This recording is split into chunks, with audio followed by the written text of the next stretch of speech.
Bagaimana cara membuat alur tujuan pembelajaran? Marilah kita mulai. Ini adalah contoh dari CP atau capaian pembelajaran fase B kelas 3 dan 4 untuk mata pelajaran matematika. Perhatikan sifatnya masih global sekali ya.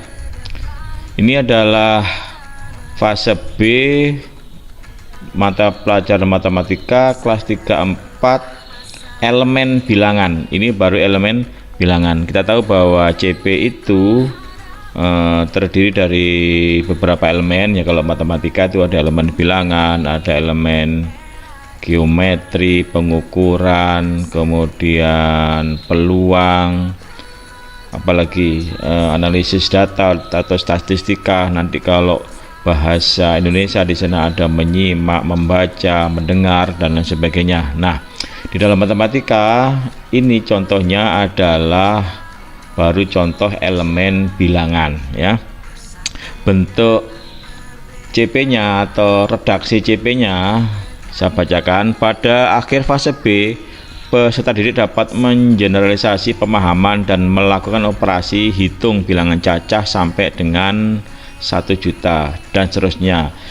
Jadi bentuknya CP seperti ini, sangat global atau saya sering sebut masih gelondongan. Nah, ini perlu diterjemahkan, perlu di breakdown, perlu diturunkan menjadi tujuan-tujuan pembelajaran yang disebut dengan alur tujuan pembelajaran. Nah, seperti apa caranya membuat tujuan pembelajaran? Nah, perhatikan dari CP elemen bilangan mata pelajaran matematika fase B tadi, ini dapat dibuat tujuan pembelajaran seperti ini. Misalkan 3.1 untuk penomoran ini tidak baku ya, boleh menggunakan 3 saja atau boleh mulai dengan 1, mungkin mulai dengan A1, A2, terserah.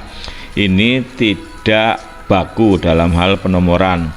Ada yang menggunakan kalau bilangan B1, B2, B3, kalau pengukuran P1, P2, P3. Ini berdasarkan kelas 3.1, 3.2, 3.3. Nah, ini tidak baku, terserah. Nanti kita memberikan penomoran, tidak ada aturan yang baku.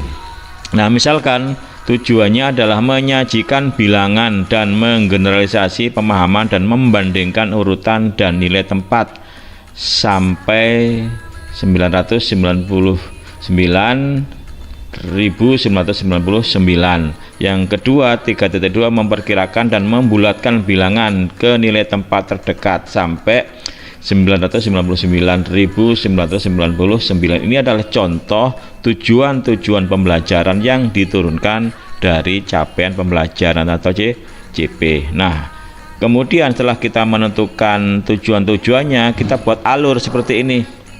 Misalkan fase B untuk yang kelas 3 mulai dari tujuan pembelajaran 3.1, kemudian 3.2 dan seterusnya sampai nanti berakhir pada capaian pembelajaran fase B di kelas 4 ya, di kelas 4. Karena fase B ini adalah dimulai dari awal kelas 1 sampai dengan akhir kelas 4 selama 2 tahun gitu ya.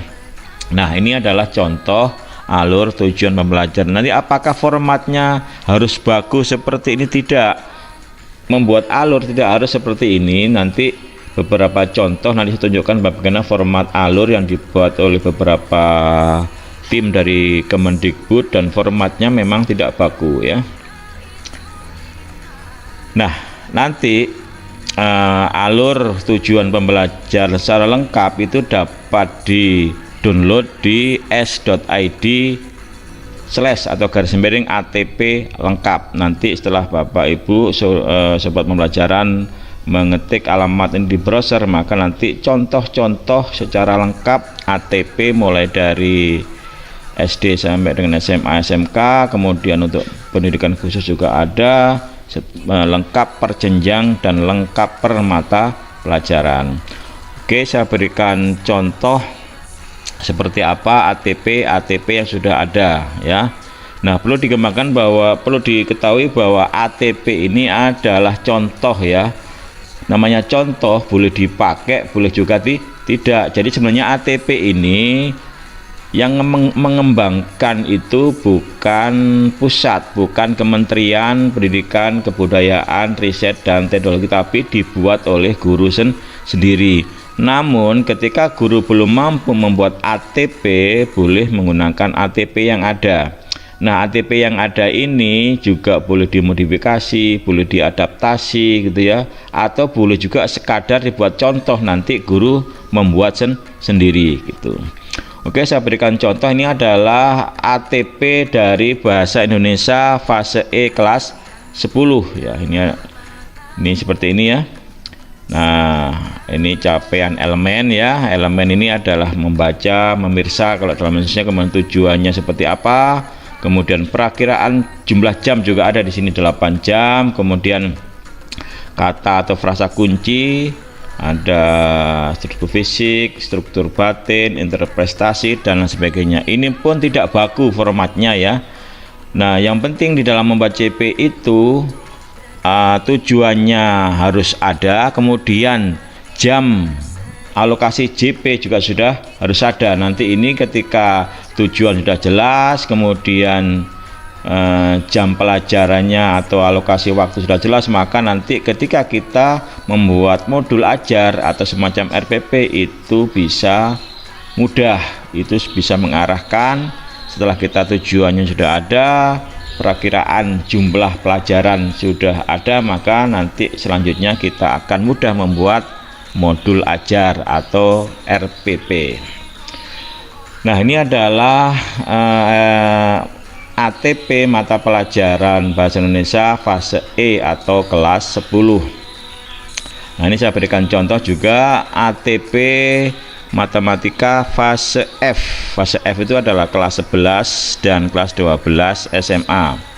Nah, ini ditulis domainnya dulu, dia ditulis CP-nya dulu ya, capaian pembelajaran fase F. Pada akhir fase F, peserta didik dapat menggunakan berbagai bilangan dan seterusnya. Nah, dirinci lagi per elemen ya, per elemen, bilangan, geometri, analisis data, peluang, fungsi, kalkulus. Nah, ini adalah rincian CP per domain atau per elemen. Nah, CP ini nanti bisa dilihat dari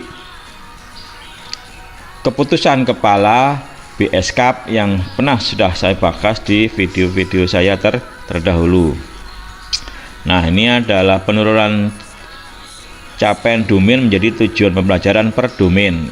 Ini kalau tadi kodenya adalah per kelas 3.1, 3.2. Nah, ini menggunakan A1, A2, A3, A8 dan selanjutnya. Nah, ini penomorannya ini terserah ya. Ada G1, G2, G3, ini geometri ya.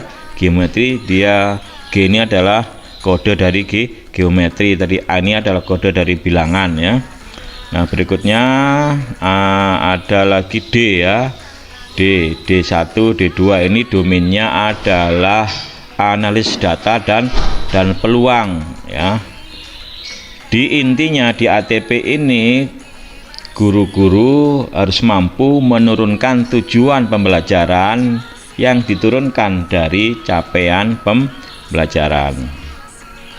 Kita lihat sampai ke bawah ya. Nah, kalau kita perhatikan setelah tujuan-tujuan pembelajaran itu sudah ditentukan, berikutnya kita bisa menentukan topiknya ya, topiknya, kemudian jam pelajaran yang dialokasikan untuk tujuan-tujuan pembelajaran yang telah kita tetapkan. Nah, kalau kita pahami bahwa unsur penting dari ATP itu adalah satu, tujuan pembelajaran, kemudian materinya atau topiknya, kemudian jam pelajarannya. Ini saya buka lagi contoh ATP mata pelajaran matematika fase D, di mana fase D ini adalah SMP kelas 1 kelas 7, 8, Ini ditulis dulu CP per domain. Nah, ini istilahnya yang baku elemen ya, bukan domain, karena ini masih format lama, sebutannya adalah domain. Yang sekarang sebutan yang baku di capaian pembelajaran menurut keputusan Kepala BSKAP sebutannya adalah elemen, bukan domain lagi ya. Nah, ini sudah ditulis materinya nih, materinya di depan, tadi di belakang, jadi tidak baku ya. Materi di depan, baru tujuan, baru ke kelas ya, baru ke kelas. Nah, sekarang di sini apakah ada penentuan jam pelajaran? Misalkan tujuan ini sekian JP, tujuan yang ini sekian JP. Kita lihat di bawah ya, ini masih kelas ya, masih kelas. Kita lihat ke bawah. Nah, ini sudah muncul JP di sini ya, sudah muncul JP. Perhatikan lagi-lagi di sini, yang penting materinya apa, kemudian tujuannya apa, kemudian alokasi waktu atau jam pelajarannya berapa. Nah, kita coba lihat lagi. Ini ATP Matematika fase C. Fase C itu kelas 5 dan 6 SD ya. Ini ada lagi semester ya. Tadi yang lain tidak ada semester.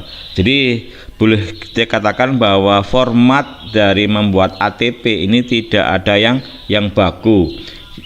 Yang jelas yang harus dipahami, prinsip membuat ATP itu adalah harus tahu, bisa menjabarkan materi-materi apa yang diajarkan, kemudian tujuannya apa, dan alokasi jam pelajaran juga harus jelas. Ini akan memudahkan nanti ketika kita membuat RPP atau modul ajar. Oke, sampai di sini mudah-mudahan bermanfaat. Saya akhiri. Wassalamualaikum warahmatullahi wabarakatuh.